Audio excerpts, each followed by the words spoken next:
Lando Norris is your Formula One 2025 world champion.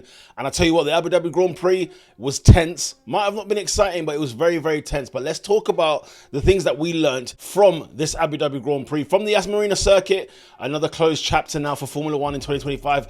It's currently December right now, and we do not get back to Formula One business until February. Let's find out the things that we learned from this race. Because I kid you not, there's a lot to unpack. The first thing that we learned has got to be Lando Norris's resilience. It has to be said.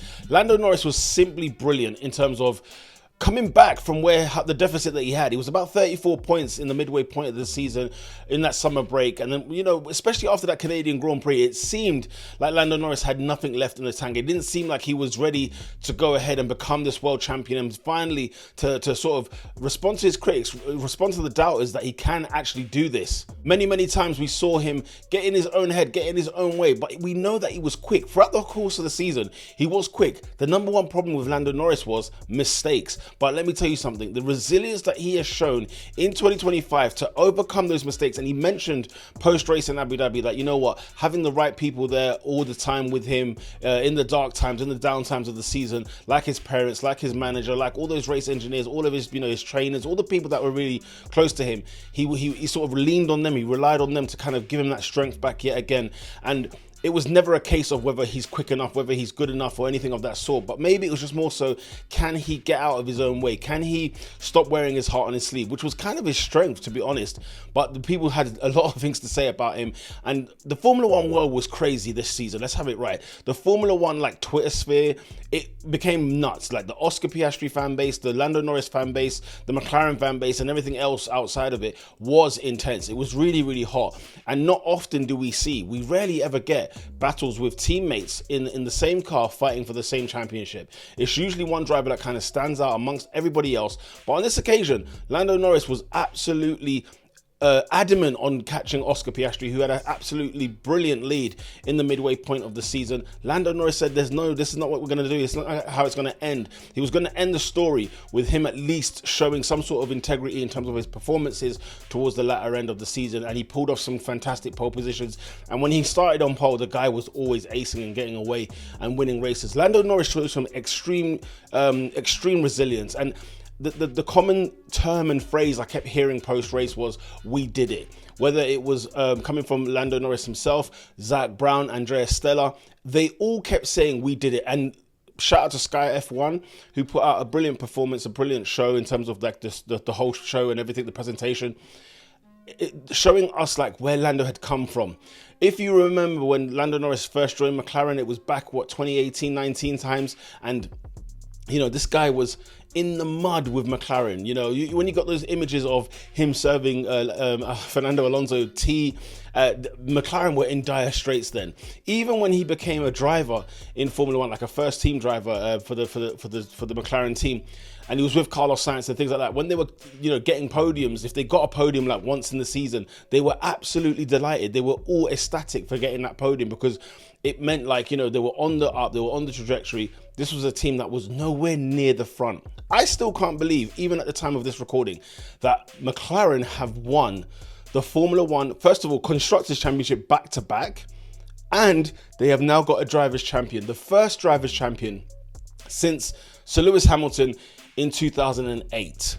That's how long ago it is. 16, 17 years since McLaren had a driver's champion. And honestly, it goes to show this sport is not easy. Even Ferrari fans know this. Their last champion was in 2007. So we know how hard it is to become champion, to become a driver's champion, especially in Formula One. The constructors is a little bit different, because you've got two drivers in the same car pushing those points together.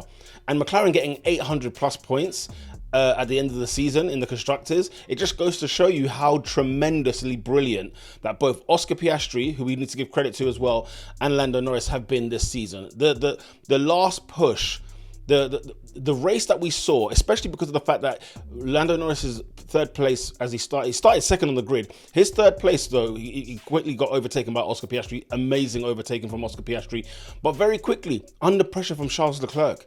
Lando Norris looked like he was going to stare at fourth place, fifth place even. The car just wasn't quite right. The Ferrari was so quick all of a sudden, and Lando Norris was about to lose this world championship. Now, it may have never crossed his mind, but there were certainly McLaren fans out there, Lando fans out there, who thought, oh no, McLaren are going to absolutely fumble this championship.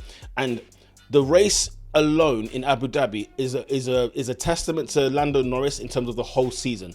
This is the kind of driver Lando Norris is and can be. And now he is world champion. He shut everybody up. Every single critic he had, he shut them all up because he is now a Formula One world champion. He's among the greats. The second thing that we realized is that Oscar Piastri is back.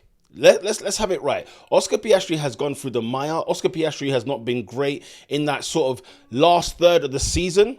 But let me say something. The last two race weekends, especially after the disqualification that McLaren got in Las Vegas, I saw a man possessed in Oscar Piastri. The sprint weekend in Qatar was nothing short of phenomenal. I've mentioned this time and time again.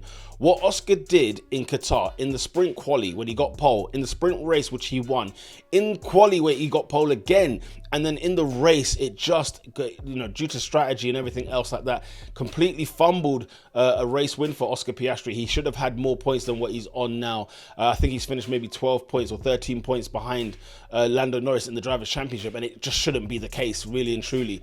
But Oscar Piastri, of course, we can talk at length about the tough time that he went through during the, that just after like Zandvoort and all that messiness in Baku and what happened in Monza and places like that where he just was not delivering. He just wasn't there. Whether he was hard luck, the penalties in Brazil, the penalty in Silverstone. We could talk about all of these things. But I will say this. After the mire that he went through, what he did in Qatar and then what he did in Abu Dhabi. Because in Abu Dhabi, he qualified P3, but the overtake he did on Lando Norris in lap 1 in Abu Dhabi, bearing in mind championships on the line, team orders, maybe there's no team orders, but there's papaya rules in McLaren, which basically means both drivers are free to fight as long as it's clean. They're not favouring any driver, and the overtaking that he done on Lando Norris was simply sensational. It proved to me that Oscar Piastri is back. I thought he was back anyway in Qatar, but Abu Dhabi cemented it for me. When you look at somebody who, he was 16 points, I think, behind Lando Norris at the start of before the race weekend. And he knew that he had everything had to sort of matter. Everything had to count. He had to get the luck. He had to get everything in between. And what he did was he did not shy away from the fact that even if he's not on pole position, he had to get ahead of Lando Norris, and he did exactly that. And really and truly, he could have won this race. There was a moment in the race where McLaren had to change strategy because they were fearing undercuts from Leclerc and Russell and so on and people like that for Lando Norris's sake. Because if Norris was finishing outside the top three, outside of the podium, he was definitely going to lose this championship to Max Verstappen. And that, I don't think nobody in McLaren could have lived that day. Nobody, McLaren has had some embarrassing moments over the years in Formula One. We've had many, many embarrassing moments, but I don't think they could stomach this one. This would have been right up there, probably in the Mount Rushmore of scandals, calamities, you name it, right? Of heartaches, the lot. This would have gone up there. So they had to change strategy, and it cost Oscar the race win, essentially, because Oscar would have been the one that would have pitted first to get on those medium tires. The medium tire was the best tire on the race day, and he would have been on charge to catch Max Verstappen and go for the race win. But it would have been probably at the cost of Lando Norris finishing outside the podium. So if Oscar Piastri finished first, Verstappen second, and then Lando potentially fourth, Max Verstappen is your world champion. What's it worth? So shout out to Oscar, because at the end of the day, he played the team game at the end of the day. And look, I don't know who he would have rather wanted to win. Maybe he would have probably wanted Max Verstappen to win. But I tell you what, the professionalism that he had for the team, he did what he had to do for the team. And the team, they've got two fantastic drivers, McLaren. They must be delighted with the fact that these two drivers don't rebel. They're not disobedient. They obey, and it's not to say they don't get frustrated. They definitely get frustrated, and they do show that emotion, which is the human nature of everybody. But at the same time, when the dust settles and the smoke clears, McLaren still have drivers that are legit, they are there for the team rather than themselves. So Oscar Piastri is back, and I'm intrigued to see how 2026 starts. Different regulations, brand new cars. We don't know who's going to do well. McLaren might be P10 or P11 in the Constructors' Championship next year because it's a brand new regulation. We just don't know how these teams are going to make these new regulations work. Who's going to get the best out of these regulations? Who's going to squeeze every ounce of juice in order for 2026 to be phenomenal? Oscar Piastri, absolutely sensational. He is back. Watch out for him in 2026. The third thing that I noticed in the Abu Dhabi Grand Prix is that the Ferraris were quicker than the Mercedes, and that was a strange one to me. Bear this in mind: Mercedes have finished P2 in the Constructors' Championship. Ferrari have finished P4. Ferrari were once P2 in the Constructors' Championship, okay? They were second last year to McLaren. This year, they are P4. They've had a disastrous year, okay? So I didn't expect nothing from them. I didn't expect anything to come out of them in Abu Dhabi at all. Charles Leclerc, however, my goodness, made Lando Norris sweat. Made Lando Norris earn that podium, because the Ferraris out the gate in the first stint of that race, Leclerc especially, and Lewis Hamilton, by the way. I think Hamilton started P16, finished like P8. Like, you know, amazing stuff from Ferrari. And I think that's probably Hamilton's best race this year. If you take away the Chinese sprint and sprint pole, because that would have been obviously his best moment. But besides that, I think this has been up there with one of the best, because Ferrari's been a disaster class, okay? And I think Lewis Hamilton's finished P6 in the Drivers' Championship as well, which bodes well, you know, at least finishing ahead of Kimi Antonelli. But I was surprised to see the Ferraris quicker than the Mercs. Kimi Antonelli was lounging in, P14? George Russell was in no man's land in P4, P5. Doing absolutely nothing, because they just didn't have anything. And I tell you what, the Mercedes team cannot wait to see that engine go. They cannot wait to see that engine go. But before I get into that, right? So yeah, Lewis Hamilton qualified P16, finished P8. Charles Leclerc qualified P5, finished P4. Really, really good. Really, really good performance. And it almost goes to show, like, our Ferrari, was that a build to something next year? We have to wait and see. You know, we've got months to wait until that can actually happen, or we can find out and know if this is going to be the case. But I was genuinely surprised to see how much quicker, like Ferrari and Mercedes and Red Bull, you know, they can probably switch on one weekend, they're quicker than the other, and, you know, it might swings and roundabouts, right? But they were really, really much better than Mercedes. They absolutely dominated them. The fourth thing that I found out from the Abu Dhabi Grand Prix is that Mercedes can finally can throw that car, the cars, the engine, whatever. They can throw those cars in the ground effect era goodbye. They can kiss them goodbye. This is a period of Formula One that I've never witnessed from a team so high with Mercedes. They've not had one world champion from 2022 to 2025. Not one world champion in 4 seasons. I think that's incredible. Like, Mercedes were dominating, you know, the turbo hybrid era beforehand. They were dominating, you know, up until 2021. They had a very strong car, very competitive car. And then they dropped like a stone. So the thing with these new regulations, this is why it's so hard to predict next year, because we've seen teams who have been absolutely phenomenal. I mean, Red Bull at one point were brilliant from the 2010s to the 2014s, to 2013s really. Then 2014-15 came and Red Bull were not really saying much to Mercedes, to the point where Mercedes were just absolutely cleaning house. They'd won every championship from 2014 to 2020. They'd won every championship in terms of like every driver's championship, whether it was Hamilton or Nico Rosberg. They'd fallen off like a cliff. And Mercedes, again, it's like they were the Red Bull, basically, or even the Ferraris after the Schumacher era. Like, they just dropped like a stone. And I'm sure Mercedes will be like, you know what, thank God, good riddance. But what is, you know, not that they were going to win the championship this year, but if you were to go back and say, do you know what, Mercedes were never even in a title race in the ground effect era. They'll be glad to see them gone. That's one thing I definitely learned on the Mercedes front from the Abu Dhabi Grand Prix. And number 5, Alpine. Both drivers finished 19 and 20 respectively, Gasly and Colapinto. Colapinto, in fact, the only driver who's still currently driving, because there's also Jack Doohan. But Jack Doohan, Colapinto are the only 2 drivers that didn't score any points in Formula One in 2025. That tells you everything you need to know. And what is also a damning indictment about Alpine is the fact that we're no longer going to see the Renault engine anymore.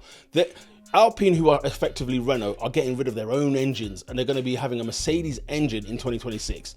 That tells you the state of play of what was going on in Alpine over the last 10 years. Because I remember years back, if you remember, when Red Bull were with Renault and they were complaining about the Renault engine. They were complaining about how it's not good enough to win championships anymore. And, you know, we've seen iterations of Renault when they were black and yellow, then they went into the Alpine, and we've seen all sorts of drama and madness happen there. And when Alonso speaks, you got to pay attention. When he dips and he moves on from Alpine to Aston Martin, you had to pay attention to that move. Because it was more about how bad Alpine were than how good Aston Martin was or could potentially be. But the fact that the Renault engine is gone, Remember, Alpine finished P6 in the constructors last year. They're P10 this year. And they were by far, even last year they were horrendous, but they were by far the worst team in Formula One in 2025. And it goes to just show you, like, if so, a team with such resources, a team so experienced, a team that has won championships, a team that honestly the potential is out of this world. I cannot believe what I am witnessing in front of my very eyes. They are dumping that Renault engine, and they're probably thinking good riddance. But from P6 to P10, that is just alarming, absolutely alarming. And a bonus one I want to talk about that we learned, because it just dawned on me, it just fell on the top of my head here. P17, P18 was Isak Hadjar and Liam Lawson. The RBs, the Racing Bulls, what on earth are they doing at the back of the grid? Didn't get any points. And Aston Martin got double points finish in Abu Dhabi, but couldn't overtake the Racing Bulls for P6 in the Constructors' Championship. So Racing Bulls do finish P6, but only just skinning their teeth business, because Alonso was driving the heck out of that car, as well as Lance Stroll. Lance Stroll had a very good performance in Abu Dhabi, it must be said. But especially on the heels of like Isak Hadjar joining Red Bull, I don't know what went wrong with Racing Bulls. I have no idea. P17 and P18 in a race in Abu Dhabi, which I don't know them historically to be terrible at this circuit, so I don't know quite what went wrong. But that was really bizarre. That was really strange, really shocking, and it's just something that it's gone off the radar, because it was all about Lando Norris today, and it's all about McLaren winning the championship finally and everything else like that.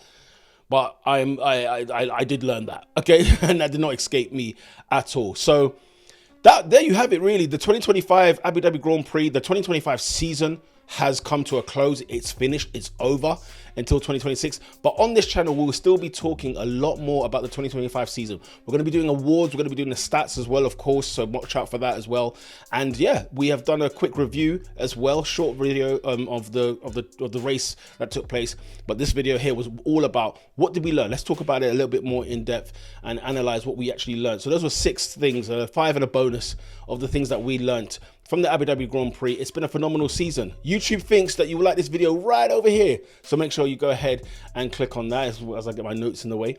Until next time, really, I'll see you guys soon. Lights out.